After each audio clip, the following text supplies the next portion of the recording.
উলুবেড়িয়া লোকসভা কেন্দ্রে এখানে কি প্রার্থী দিচ্ছেন? অবশ্যই অবশ্যই উলুবেড়িয়া লোকসভা কেন্দ্রে আমরা প্রার্থী দেব, কারণ উলুবেড়িয়া মানুষের সাথে বিচারিতা হয়েছে।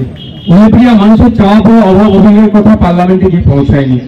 বিভিন্ন সময় যখন কেন্দ্র সরকার জনবিরোধী বিলগুলো নিয়ে এসেছেন, ভোটাভুটিতে অংশগ্রহণ করা তো দূরের, ডিবেটে অংশগ্রহণ করা তো দূরের কথা, ভোটাভুটিতে এই বিলের বিপক্ষে ভোট দেওয়া দরকার, তখনই আমাদের উলুবেড়িয়ার এমপি অনুপস্থিত ছিলেন। কাদের নির্দেশে?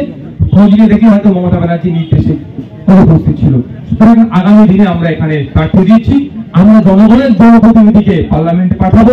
জনবিরোধী কোনো নীতি আসলে তাহলে বিরোধিতা যেমন করবে, ভোটে অংশগ্রহণ যেমন করবে, বিরোধিতা করবে, ঠিক একইভাবে উলুবেড়িয়া এই লোকসভা কেন্দ্রের মানুষের যে চাওয়া পাওয়া অভাব অভিযোগ যেগুলো আছে সেগুলো নিয়েও তিনি সোচ্চার হবেন পার্লামেন্টের মধ্যে।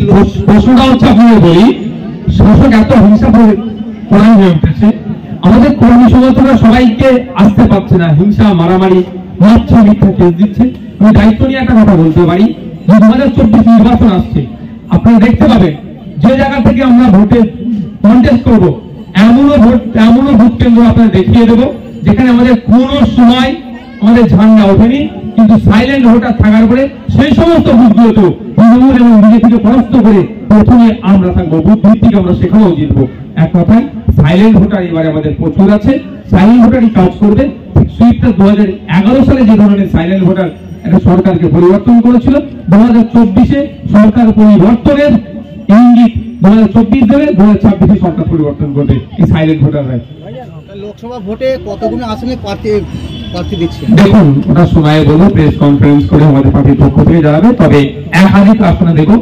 তবে এটাও সাথে বলি, ওই হাসি খোরাক হওয়ার জন্য দেবো না, জামানত জব্দ হয়ে যাবে ও কাজ আমরা করবো না।